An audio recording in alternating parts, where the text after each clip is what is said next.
Me and you, we're some gacha gamers. But you know as well as I do that people outside of the gacha spectrum look at the gacha scene very negatively. They consider the majority of the games cash grabs, having little to no content, and mainly just preying on their player base. Which, don't get me wrong, there's plenty of games that do that. But there's a few that really grab you, that once you start playing, you're just along for the ride. Maybe it's the compelling storytelling. Maybe it's the character designs. Possibly the gameplay. Or maybe you just download it because one of your friends said it was pretty cool. Today, I want to rank all the gacha games that I've played over the years and give some insights on some of the ones that I felt were truly incredible. This list is going to be very opinionated because what I view as a peak gacha may not be what you view as a peak gacha, which is perfectly fine. We can agree to disagree, or we both might relish in a certain game. Either way, let me show you the tiers that we're going to be ranking these games in. We have the S tier, which these are the premier gachas. The ones that made me feel like I was actually playing a game and not just a storefront. The A tier is pretty similar to S tier. It's more so my absolute favorites are in S tier, and A tier, really good games. B tier's middle of the road. They're not absolute hitters, but they're not terrible either. They're solid games. C tier, I consider this like the anniversary tier. You come around during maybe special seasonal events, anniversaries, crossovers. That's what this tier is for. And last but not least, we have our D tier, which does not represent necessarily bad games. These are just games that I have dropped, which is actually where we're gonna start out. Get ready, because there's a lot. Final Fantasy Record Keeper. Solid game, just got into it a little too late. FFE. This was a very innovative gacha for its time, but I got into it very late, so I was overwhelmed by all the different mechanics in it, not to mention TMR farming. If you know, you know, but this is hands down the worst system I've ever seen in any gacha game. I really like this game, but I'm also an adult that has a full-time job, a girlfriend that I love dearly, I do YouTube, and I like playing a lot of different games. It's really hard to dedicate a lot of time to Grand Blue Fantasy, but if you were going to pick only one game to play, it would be Grand Blue. King's Raid. Heard great things about it, but I didn't get too far before EOS. Puzzles and Dragons. Very hard to get into as a new player in 2025. I'm actually surprised there's not more resources for this game, because the best way to learn it is to either know someone that plays it and have them explain a lot of the systems and teams and everything else to you, or to just go scour a bunch of Japanese sites hoping to pick up everything there is. Zenless, not really a Hoyoverse fan. Gonna let that be known now. Now, I can explain. Too many lollies. Heard great things though, just not a game that appeals to me. This one,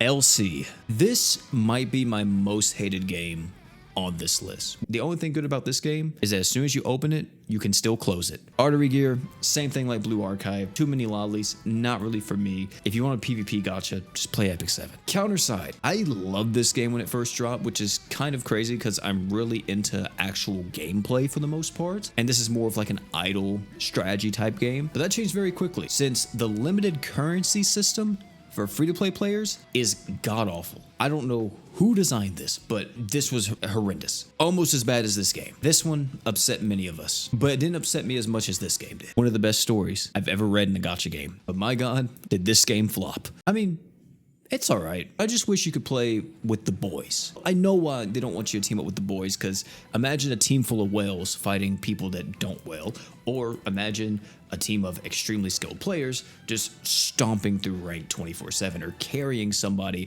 that may not be that good. I understand why they don't allow you to team up, but if they ever add that feature where you can at least duo or something like that, I might be on this. Naruto fans deserve better. I had a lot of fun with God Eater. Thought this was a great collab, but PGR better. They were setting on a gold mine and fumbled the bag.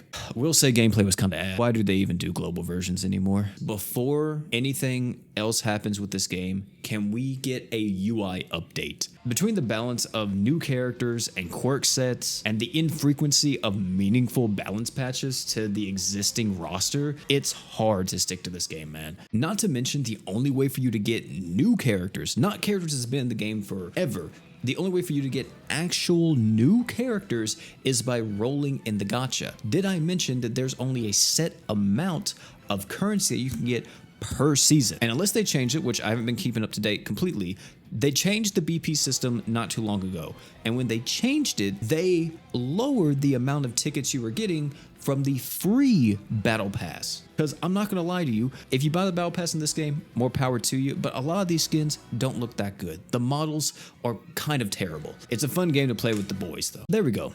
Now the list is evened out a bit. We can actually get to the meat of this video now. Dragon Ball Z Dokkan Battle. This game was always with me through my adolescence. From the time I got into high school to the time I got out, me and my brother were on this non-stop. We would always compare our pools, compare our teams, and even use our friend units all the time. Because it wasn't just, oh, a Dragon Ball game on our phone. To us, this was like a time of bonding and having fun and just really enjoying each other's company, which is kind of weird to say considering it was a gacha game and not like anything big, but this was one of the games that kind of brought me and my brother very close together, and we're still extremely close to this day, which a lot of you may think, oh, we still play this game today. Both of us are way too busy as adults, unfortunately, and not to mention, I think it's kind of lost its charm just a little bit for us. To give you guys an idea, the peak of this game for me was when we had the 70 to 120% leaders. Like, I was there when Super Vegito came out for the first time and Physical Broly. Me saying that now, I know so many of y'all are in the comment section typing unk status, but I'm being honest, I was there for all of that and I remember having such a blast. Over the years though, I kind of just fell out of favor with it. I kept trying to go back to it, but I just couldn't get it to stick. I will say, anniversaries are pretty cool in this game, plus all the other like little celebrations they have. I want to start this off by saying I wasn't addicted to this game like so many others. I played it, I enjoyed it, and looking back on it, I kind of wish I played it a bit more. Dragalia Lost was truly one of those games that you didn't know how special it was until it was gone. The combat was simple, smooth, and very in-depth with some of the combos and stuff you could do. You had an incredible progression system that was very reminiscent of Monster Hunter. And it didn't just show this similarity in the progression, it also showed it in its raids and boss battles. You had these crazy, almost MMO-like fights where you fought these huge dragons and these crazy beasts and monsters with like a group of people, and it was so fun. I remember me and the boys queuing up to fight all these different beasts and how rewarding it was to finally beat, who was it? It was the Earth Dragon, Megardesorm. I think I might be mispronouncing that. But I remember there was a very specific version of him where if you beat him, you were considered like amazing at the game. Unfortunately though, with how generous the game was, and I think just the lack of traction it had maybe while it was going on, people knew about it, people played it, but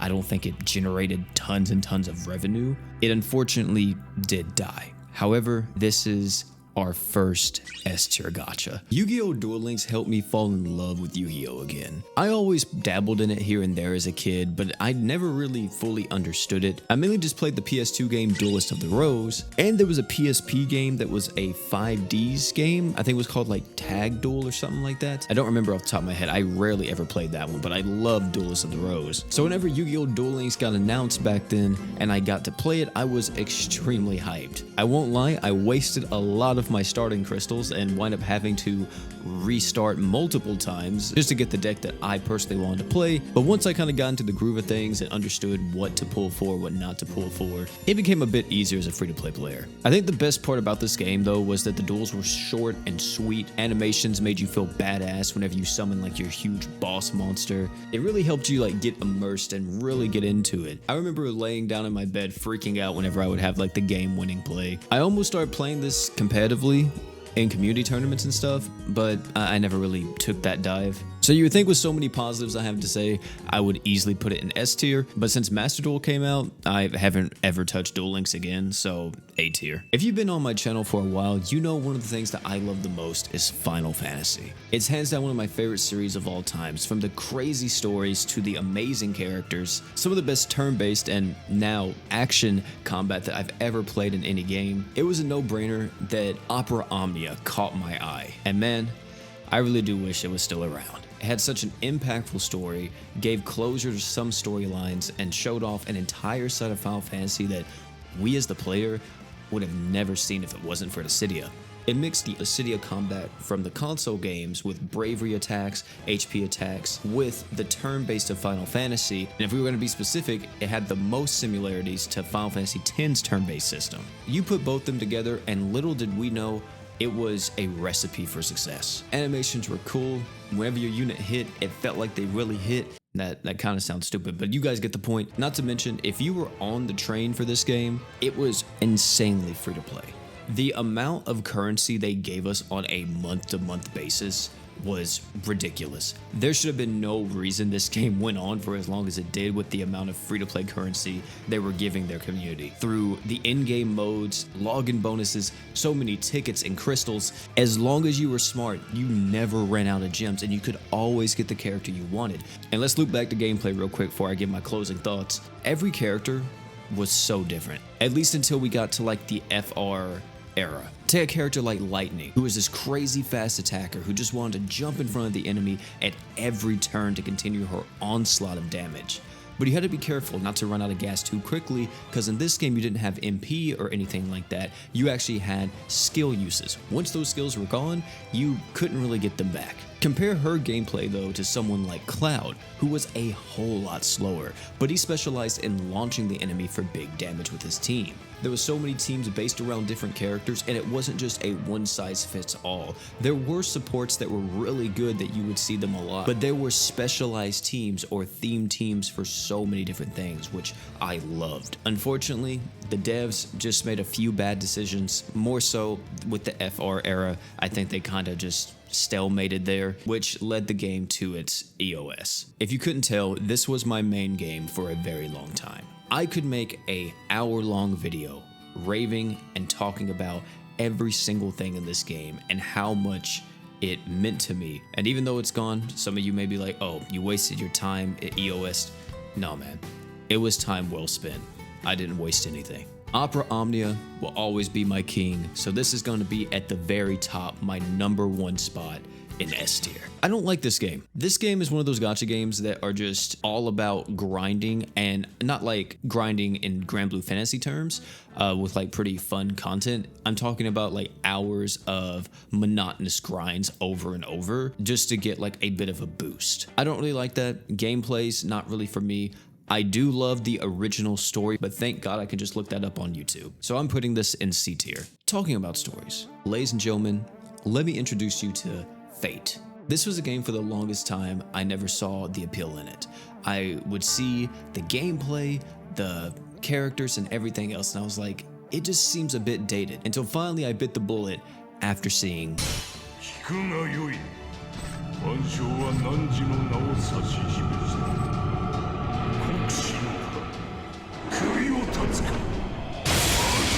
That's the coolest thing I ever seen. Next thing I know, I was down the rabbit hole, grinding Fate every day, reading the story, and of course using the third-party auto software to farm all of my lotto events. Eventually, I did drop this game due to the grind burning me out, because it is one of the craziest grinds you'll ever have in any game, and the lack of basic quality of life features like auto battle or even auto loop for events. If they ever add those kind of quality of life features or innovate a bit more, I probably will jump back in. But right now, I'm staying on the sidelines, man. Still the best story I've ever read in any gacha game. If you're into the Natsu-verse or any of the animes, highly recommend you check out Fate Grand Order. If you don't want to play it because the abysmal gacha rates, look up the story on YouTube. It's fantastic. I would start with Camelot though. Everything before then is kind of a, It's time for the game. I owe this game a lot. It's giving me an opportunity of a lifetime, which I am incredibly grateful for. The best thing I can say about this game though is that it's its own thing. It has its own identity. If you look at the current gacha market, it's oversaturated for one, and for two, a lot of games are just copying other games. Look at the success of Genshin, and you can clearly see its impact. Everybody tries to follow that formula, but just do it a bit differently. And to me, that hurts the industry more than help it, since you go into every game expecting mechanics from Hoyoverse games. Of course, I'm not saying GS is completely unique. It has similarities to other games that it was trying to be modeled off of, but it still is something that I keep coming back to, even after all these years. The crossovers are pretty cool.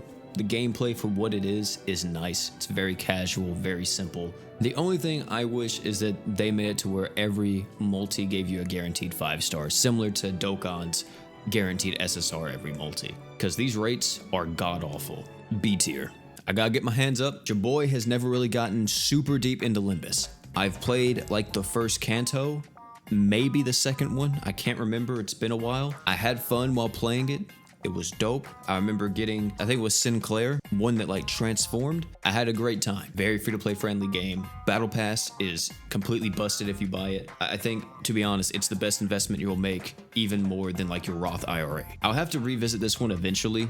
I just have been so busy that I haven't really been able to dive completely back in. But with my limited amount of playtime, it was very good. For right now, I'm putting it in A tier. This could be a possible S tier when I eventually go back and try it. This was one of my most anticipated gachas ever. I kind of fell off with it because I don't really like the in-game loop. It's not for me, it just feels a bit too bland. But I will not deny that this is like the best action game on the market. If you love DMC, Bayonetta, Ninja Gaiden, you need to play PGR.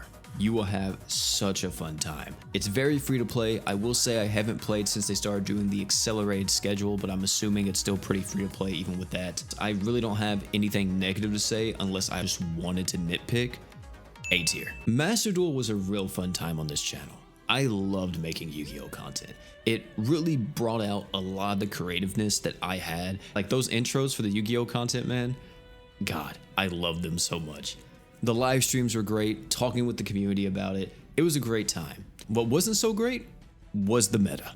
Oh my lord. That first like 6 months to a year of Master Duel, god-awful meta-wise. I haven't played since that, so it may be a bit better now, but your boy loves theme decks. You maybe have noticed this already with some of the teams and everything else I've talked about in other gachas. I love whenever something has a theme. Let's say you play Blue Eyes White Dragon. You would assume that your entire deck is to work up to some of the biggest, baddest Blue Eyes White Dragon monsters you can find. However, your deck is really just working up to a universal boss monster you're plopping down on the field, and that's it. There's not even a single Blue Eyes White Dragon on your inboard. This right here hurt the game to me. I didn't like this at all, and it was definitely really cool whenever like Sword Soul and stuff like that came out. At least those monsters are part of your inboard. If it's kind of back to being more theme based and not just universal monster based, I might pick it back up. You guys let me know down below. Either way, I'm putting this in B tier for the simple fact the meta was garbage. If I wanted to play a PvP gacha though, like strictly a gacha game with anime characters and everything else, I would play Epic 7. I try to play this game more times than I can count, and somehow I always screw it up. I don't know if you can relate to me, but I get so much anxiety when playing this game because I always think I'm going to trip up on my progression. Like I'm going to sell some type of goated equip, or I'm going to over invest into a certain unit or a certain piece of equipment, and it's like I get way too in my head about it. This is going to be a B tier. Oh! I love this game. This is one of those anime IP gacha games that are actually okay. BVS is by no means a perfect game. KLab does some questionable things from time to time, but it's solid. It really is. I dropped it about a year ago since life happened, and I just got way too busy to keep playing this game alongside everything else. But if you're a Bleach fan, it's a great game. Highly recommend it. I can't even talk about this game. I truly can't. If you know, you know. I guarantee more than half of you have never heard of this game. Shonen Jump Ore Collection. This was a Japanese-only game that was manga coming to life. All the game's animations were literally just manga panels. It was so cool, and it had such a unique art style to it. The gameplay was simple. You mainly just sat there and you tapped your skills. You could use anybody that was in the Shonen Jump catalog, by the way. And did I mention the artwork? Look at this. Oh my goodness. Let's just take a minute.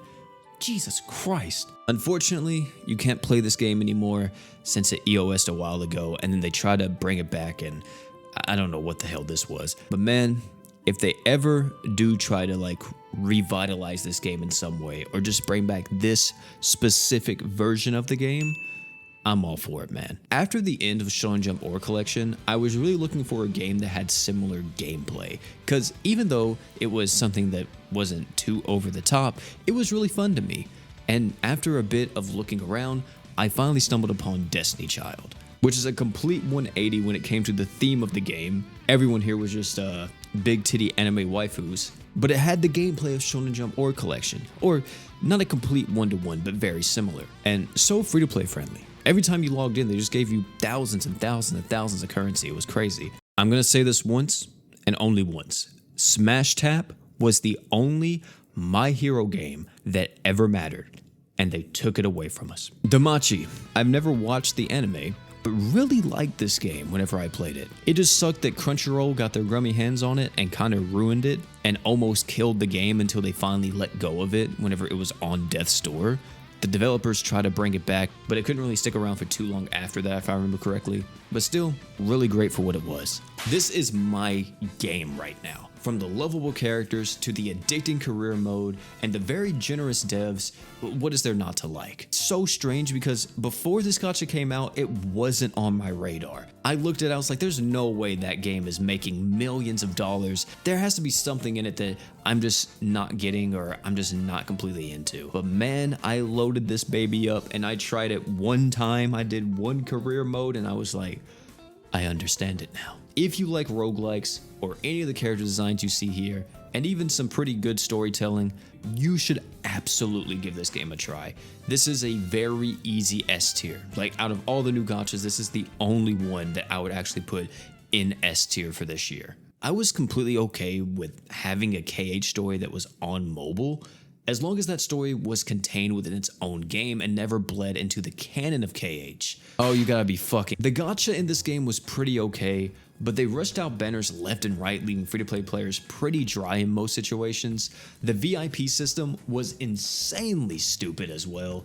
It was like every 2 weeks we got a new broken medal that you needed to spend 15 bucks on to even have a chance in score attack. The gameplay was simple, but really enjoyable. This was probably like the highlight of this. I mean, and of course the story. If the game was handled a bit differently and not included in the canon of KH, I would put it a lot higher, but considering it never got better, this is an easy C tier. By the way, rest in peace Missing Link. One Piece 1000 Storm. You could get every character in the game for free. You only had to summon for their special skills, which are pretty much like craft essences or weapons in other games. Unfortunately, this game died pretty quick on global, because that first week, man, the game would crash as soon as you opened it, and it took them like 2 weeks to fix this bug, by the way. Thanks a lot, Bandai.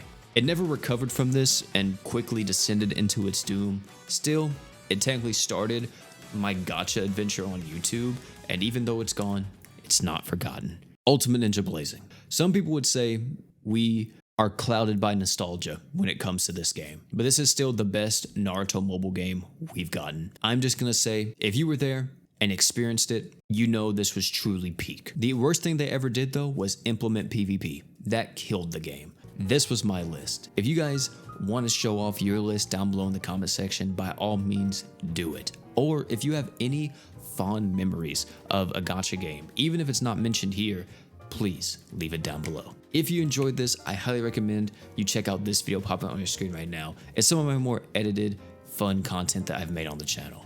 Thank you all so much though, and last but not least, you guys already know, don't forget to drink water.